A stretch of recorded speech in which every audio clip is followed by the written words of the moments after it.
आगे 3 उपाय बताए, कर्म योग, भक्ति योग और ज्ञान योग।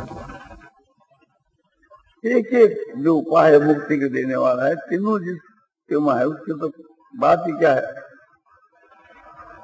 इसके लिए तुलसीदास जी और सरस्वती और संतों ने ये बात कही, गीता रामायण में तो खास करके ये बात है ही। तो इसकी तरफ लक्ष्य करके और अपना कार्य शीघ्र से शीघ्र वो चेष्टा करनी चाहिए।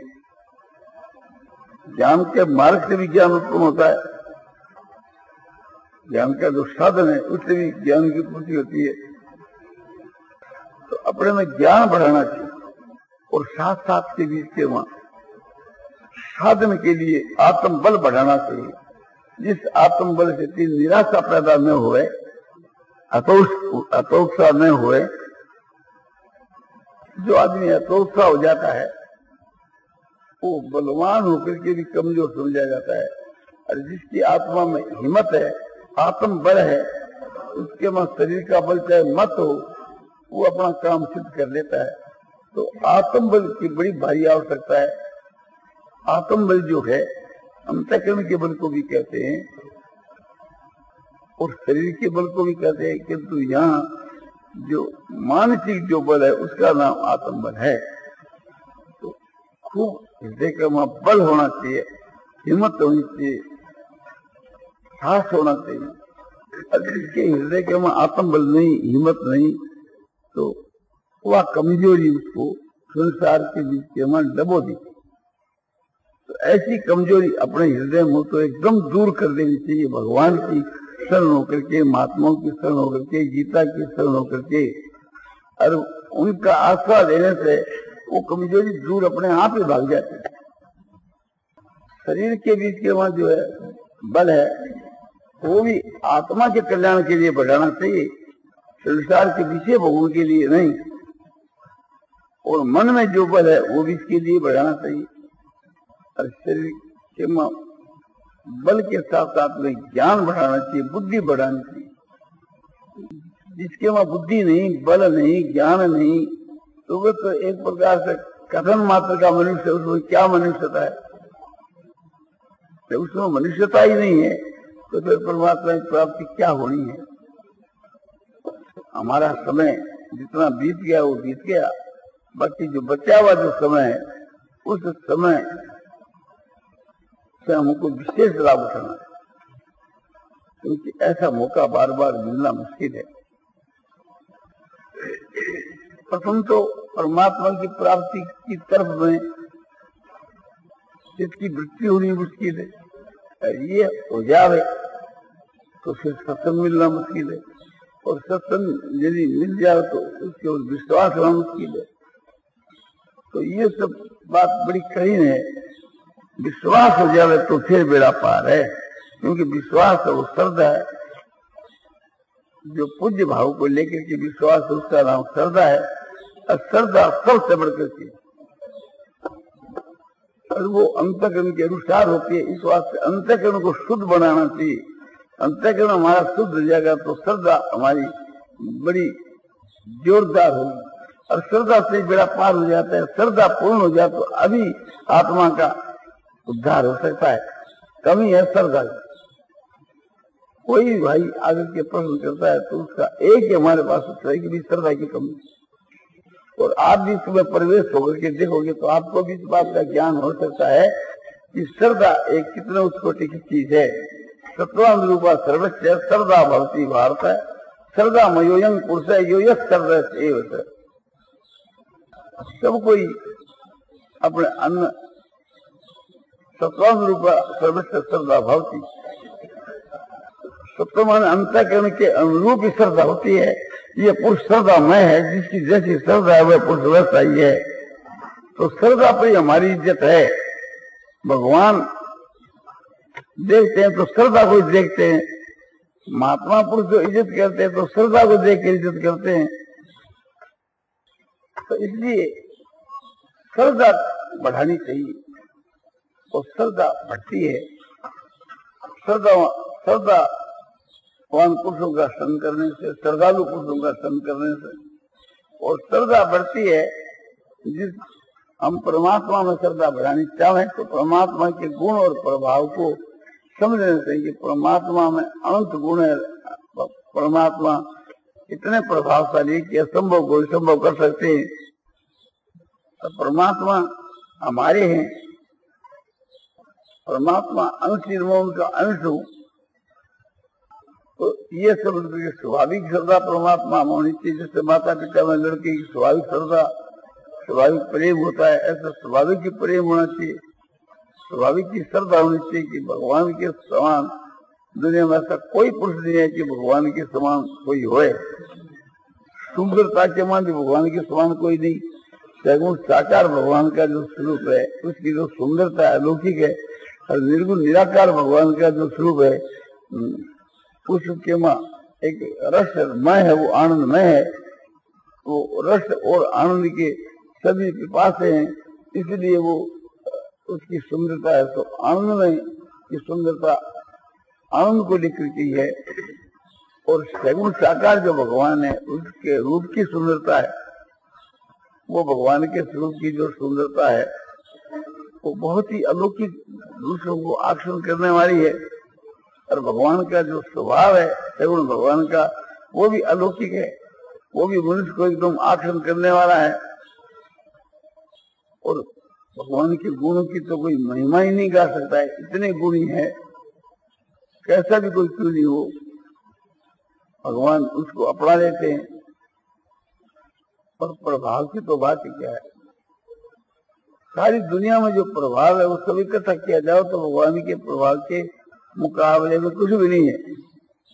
भगवान का स्वभाव बड़ा कोमल है, सागर के समान है, और सबका स्वभाव मिलकर के भी एक बूंद के समान भी नहीं है। तो ऐसे भगवान प्रभावशाली और उत्तम स्वभाव वाले हैं। ये बात का ज्ञान हो जावे तो भगवान को छोड़कर दूसरे से किससे ये प्रेम करे ही नहीं। और भगवान करने के लिए तैयार है, हर वक्त राजी है, प्रेम करना चाहते हैं, किंतु हम उपेक्षा कर देते हैं तो भगवान क्या करें। तो भगवान की जो दया है, कृपा है, उसकी अवहेलना नहीं करनी चाहिए, उसका आदर करना चाहिए। आदर करने से ही उस भगवान की दया से वो लाभ उठा सकते।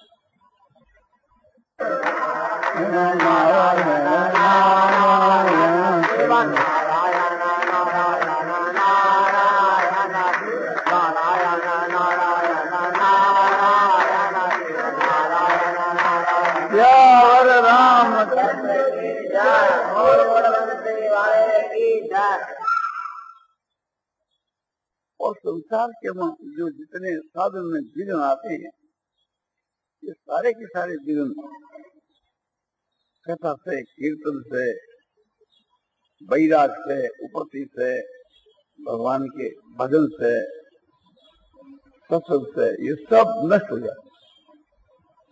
कोई भी आदमी विघ्न के रूप में आ गया, या कहीं का अगला आ गया, या हम सब लोग बैठे, कोई प्रकार का भी विघ्न आ गया, तो भगवान के नाम का कीर्तन शुरू कर दो, विघ्न अपना आप ही भाग दो। विघ्न है एक प्रकार से, कोई विघ्न करने वाला है क्या तो उसकी बुद्धि परिवर्तन हो जाएगी, चाहे वो चले जाएगा, चाहे वहां तो शामिल हो जाएगा।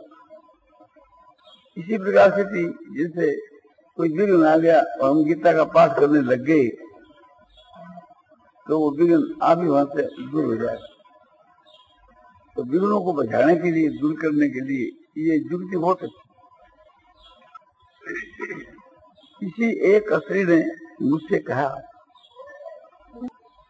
हम क्या करें, हमारे घर के ऊपर बाढ़ की स्त्रियां आ जाती है तो हमारे भजन साधने के वहां विघ्न पड़ जाता है, क्योंकि वो संसार की निंदा की बात कहती है फल, और हमारा भी वक्त नष्ट होता है, उसका भी नष्ट होता है। उसकी लिहाज रख करके के हम उसे बोलते भी हैं। ऐसी परिस्थिति में क्या करना चाहिए? कोई भी अपने कुलवे की स्त्री है या बाहर की स्त्री है, कोई आ गई और आगे की फालतू बात करती है, तो इसके वास्ते कैसा करेंगे जिससे हमारा बस नष्ट नहीं हुआ। तो आप क्या करते हैं? बोलो जब है, ध्यान है, पुस्तक का स्वाध्याय है, ठीक है। उस वक्त के बीच के वहाँ अपना स्वाध्याय शुरू कर दे। आज भी माता बहन है उससे कह दे कि इस समय के बीच के वहाँ स्वाध्याय करने का अवकाश कम है, तो आप हुक्म करो तो मैं थोड़ी बार स्वाध्याय कर लूं। कहते कि ठीक है। और स्वाध्याय के लिए बैठ गए तो स्वाध्याय करते करते अपने घंटा 2 घंटा 3 घंटा खूब ही लगा दे, वो आप याद से चली जा सके और दूसरे दिन को नहीं आ। तो यह युक्ति बहुत अच्छी है। कोई भी एक प्रकार से आ जावे तो उसको भजन का ध्यान का तो अपना रहता ही है, उसके लिए प्राप्त कर दे। यह पुस्तक पढ़ने के लिए वो कह रहे कि तुम हमारे को भी सुनाओ, तो तुम भी सुनो अपने गीता रामायण की बात, उसको भी सुनाने लग जाए। तो ये हथियार बहुत बढ़िया है। कोई आदमी समझो नीचा अल्लाह मचावे और अपना भगवान के नाम को कीर्तन जोर से शुरू कर दे, या अठाक कोई मचावे, या तो वो इस कीर्तन के शामिल हो जाए, नहीं मैंने कीर्तन इसको भारी मालूम नहीं तो चल दे। अपने लिए तो विघ्न समझो कि अपने विघ्न शांत हो जाओ। तो ये बहुत अच्छी बात है। कोई फालतू लुगाई अपने घर पर आ जावे तो उससे को यह कहे कि माला फिरो, जप करो, ध्यान करो। वो कहे कि मेरे जप ध्यान को माला को अभ्यास नहीं है, तो आपको हुक्म तो मैं कर लूं। तो यह को नहीं कहे कि तुम मत करना। अच्छा थोड़ी बार मेरे बात करनी है तो बात जल्दी साल लो, क्योंकि अब नित्य करूं करके फिर भोजन करना है। हरिदास नाम का एक साधु था। सुना जाता है कि वह रात दिन अपने भजन में ध्यान में रहता, नाम का जप करना, ध्यान करना। एक दिन उस रास्ते से राजा निकला। राजा ने जाकर देखा कि यहाँ तो बहुत स्त्री पुरुष भी आते हैं और ये तो बड़ा भारी एक बखेड़ा सा कर रखा है, ये तो महात्मा के नाम के ऊपर पूजा जाता है।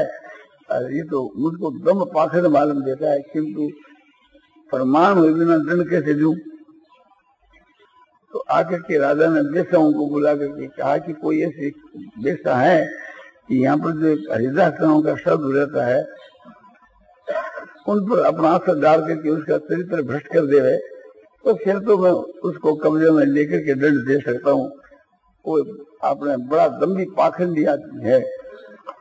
वास्तव में दम्भी पाखंडी नहीं था, अच्छा था।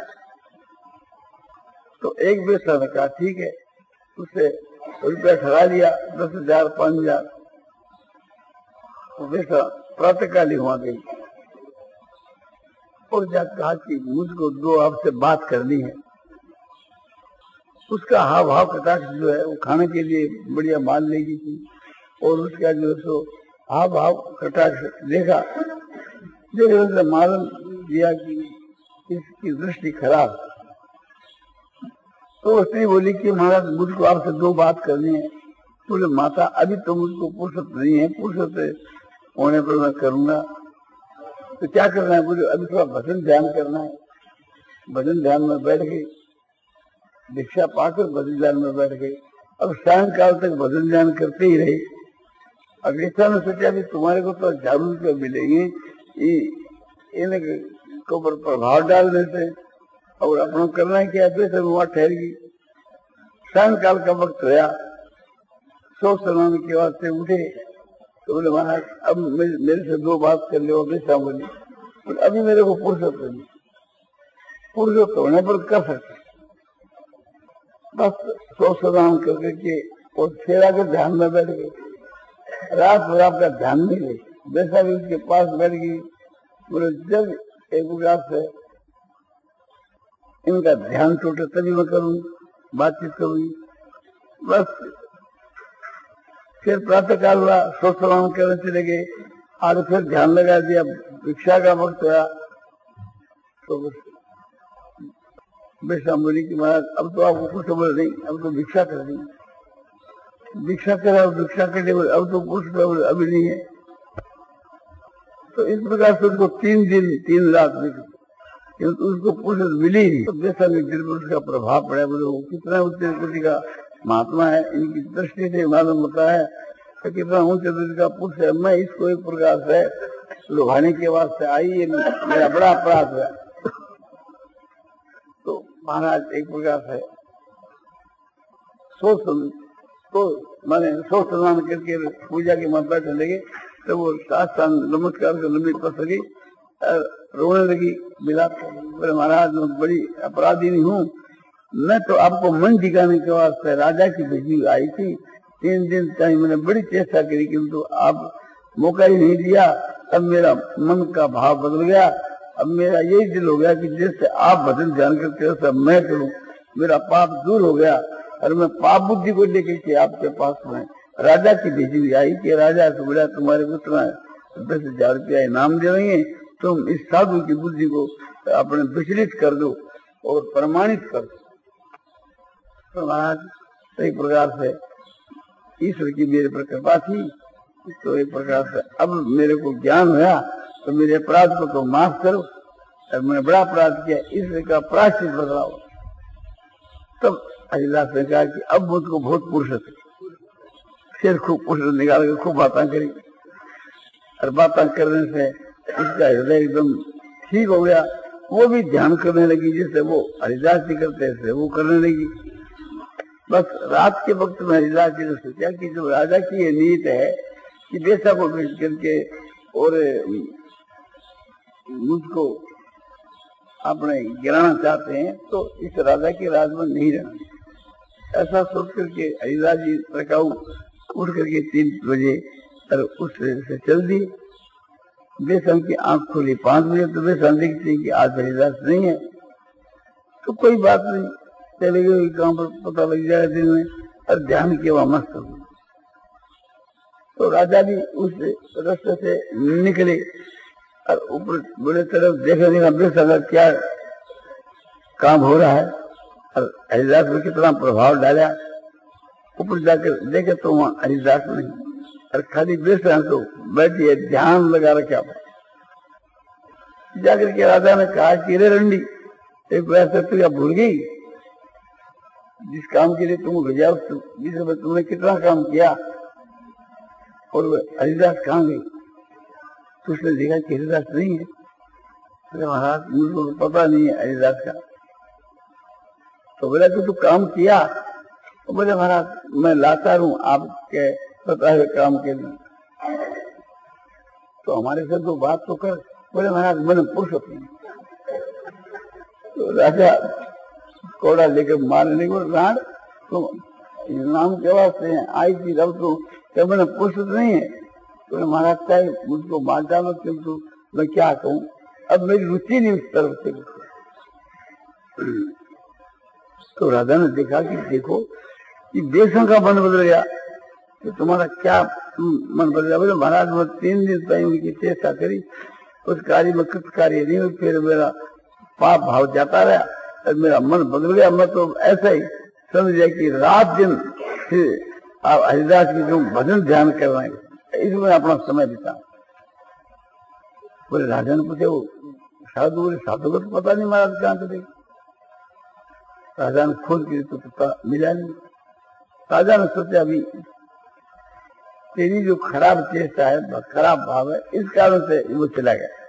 अब वैसा भी ये मालूम हो गया कि हरिदास से चले गए, तो वैसा वहां से मिला होगा उसकी खोज के वहां, तो कहीं दूसरे गांव के वहां दूसरे जिले में चले गए। वहां जाकर उनसे मुलाकात करी और वो जाकर रहने लगे, और वैसा और हरिदास दोनों रहने लगे। तो राजा को पता लगा कि वो कहाँ गए, तो राजा भी वहां गया और जाकर अपना कसूर माफ मांगा कि मैंने बड़ा एक अन्याय किया आपके साथ के वहां, आप हमारे देश में चलो। बोले नहीं, हमारे तो सभी देश है, जहाँ रहो वहीं कोई बात नहीं है, आपसे भी कोई हमारा कोई द्वेष नहीं है, वहां भी जाओ तो कोई बात नहीं है, और यहाँ कोई विघ्न नहीं है।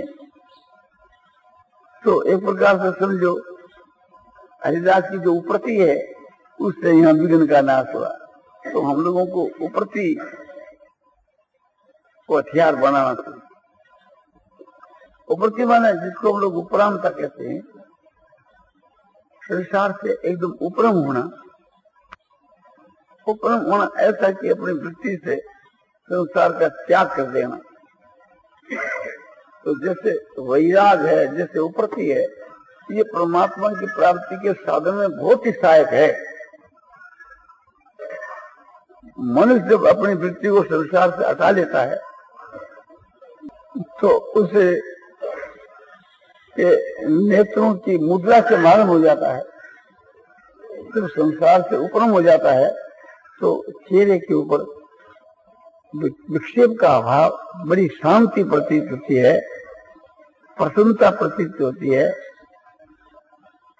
मालूम हो जाता है कि वैसे इसकी दृष्टि में मानो सृष्टि है ही नहीं, एकदम अपने दृष्टि को अपने हटा लेता है। तो ये बात होती है चित्त में वैराग होना।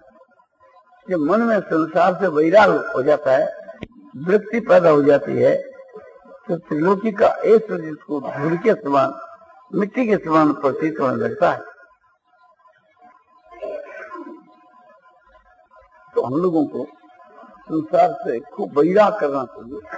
संसार जो है तो नाशवान है, घृणित है, दुख रूप है, परलोक में भयदायक। जितने संसार के विषय भोग हैं सभी ये सब गंदे हैं और सभी त्याज्य हैं, सभी एक प्रकार से अपने नाशवान है और सभी दुख के देने वाले, इस लोक और परलोक में दुख के देने वाले हैं। ऐसा विचार करके उससे अपनी वृत्तियां हटा देनी चाहिए। ऐसा इसमें वैराग करके, वैराग रूपति, ये दो चीज बड़ी दामी चीज है। ये जो मनुष्य के हृदय में दोनों चीज आ जाती है तो चेहरे की मुद्रा पर, नेत्रों में भी उसका भाव झलकता है। तो ये बात हरिदास जी में थी, तो इससे सब लोग आते जाते।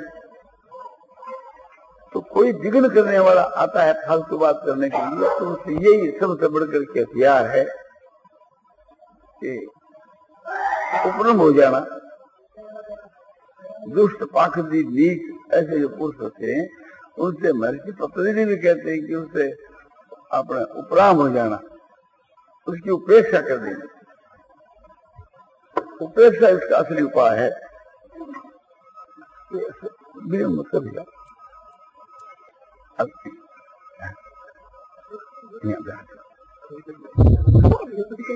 अभी अभी अभी बिल्कुल अभी आप बैठो, आप सत्संग का बात होता, आप सुनो, सत्संग की बात सुनो, आप बैठो, थोड़ी बार की बात करना, थोड़ी बार बात नहीं, दर्शन करना।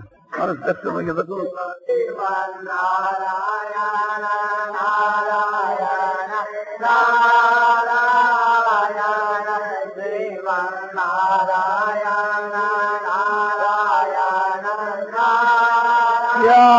रामचंद्र की जय। हर समय के बीच के वहाँ जो है मनुष्य अपने आप को संभालता रहे, निरीक्षण करता रहे कि आज मेरा समय किस प्रकार से बीता और कल इससे भी और अच्छा समय बिताना है, तो उत्तरोत्तर उसकी बहुत अच्छी उन्नति हो सकती है। माना रोज की रोज अपने को संभालता रहे, इसी प्रकार से थी समझो कि विशेष उन्नति चाहे तो घंटा घंटा में अपने को संभालता रहे कि एक घंटा वाली कैसी बीती, दूसरी घंटा कैसी बीती, तो उसकी विशेष उन्नति हो सके।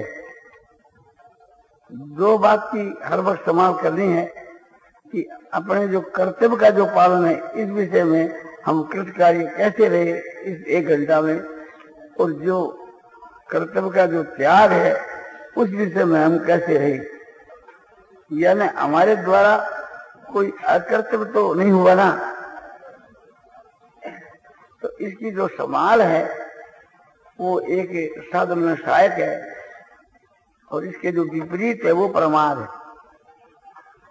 प्रमाद में जो समय जाता है वो व्यर्थ का जाता है। प्रमाद का अभिप्राय यह है जो कर्तव्य है उसकी तो अवहेलना जो है उसका नाम प्रमाद है, उसकी जो बेपरवाह है उसे की अवहेलना ये सो प्रमाद है। और न करने योग्य जो काम है उसका जो करना है ये प्रमाद है। तो ये ख्याल रखना चाहिए कि न करने योग जो कार्य है उसके बाद तो कहीं हमारा समय नहीं गया ना, और कहीं कर्तव्य का तो त्याग नहीं हुआ ना। सूत्र रूप से बतलाया जाता है, जैसे सद्गुण, सदाचार, ईश्वर की भक्ति, ज्ञान, वैराग, इसमें जो समय बिताना है वो तो अपने लिए लाभदायक है और ये अपना कर्तव्य है। सद्गुण क्या? उत्तम हृदय के भाव, जैसे क्षमा है, दया है, शांति है, समता है, संतोष है, सरलता है, ये सब जो उत्तम उत्तम जितने जो हृदय में रहने वाले गुण हैं उनको सद्गुण कहते हैं, इनको सद्भाव भी कहते हैं। और सदाचार क्या? कि जैसे उत्तम आचरण करने, यज्ञ करना, दान देना, तप करना, सेवा करना, तीर्थ, व्रत, उपवास आदि का करना, ये, और सबके साथ में उत्तम व्यवहार करना, सबको सुख पहुंचाना, सबका हित का काम करना, ये सब उत्तम कर्म। और ईश्वर की भक्ति माने ईश्वर जो भगवान का भजन करना, ध्यान करना, पूजा, नमस्कार, भगवान की सेवा, आज्ञा का पालन, भगवान की आज्ञा के अनुसार सब चेष्टा करना, ये सब भक्ति के अंग हैं। तो सद्गुण, सदाचार, ईश्वर की भक्ति, इसको अमृत के समान समझ करके और इनका सेवन करना, संग्रह करना, ये हमारे लिए बहुत ही लाभदायक चीज है। और दुर्गुण जो है, दुराचार जो है, दुर्व्यसन जो है, और आलस और प्रमाद और भोग, ये हमारे लिए खतरे की चीज है। तो इनका एकदम सर्वथा त्याग करने से, स्वरूप से भी और भाव से भी, जिसको हम आसुरी संपदा के नाम से कह सकते हैं। दुर्गुण क्या है? कि जैसे काम है, क्रोध है, लोभ है, अहंकार है, घमंड है, अज्ञान है, ये हृदय के जो जितने बुरे भाव हैं, बदनयित है, ये सब दुर्गुण है, हृदय के बुरे भाव। और दुराचार माने चोरी करना, व्यभिचार करना, झूठ बोलना, हिंसा करना, मदिरा पीना, मांस खाना, जुआ खेलना, जितने संसार के में जो खराब काम है उनका नाम है दुराचार। और दुर्व्यसन क्या? कि दुर्व्यसन उसको कहते हैं कि जो बुरी आदत, लोगों की निंदा करना एक बुरी आदत पड़ जाती है, फालतू बकवाद करना जिसमें न स्वार्थ न परमार्थ, शरीर की फालतू चेष्टा, मन का व्यर्थ का समझो कि भ्रमण, नाना प्रकार मन की फुरना, मन में अनेक प्रकार का विक्षेप जो है, जिसको स्वार्थ में परमार्थ, फालतू संसार में मन भटकता है, तो ये खराब व्यसन है।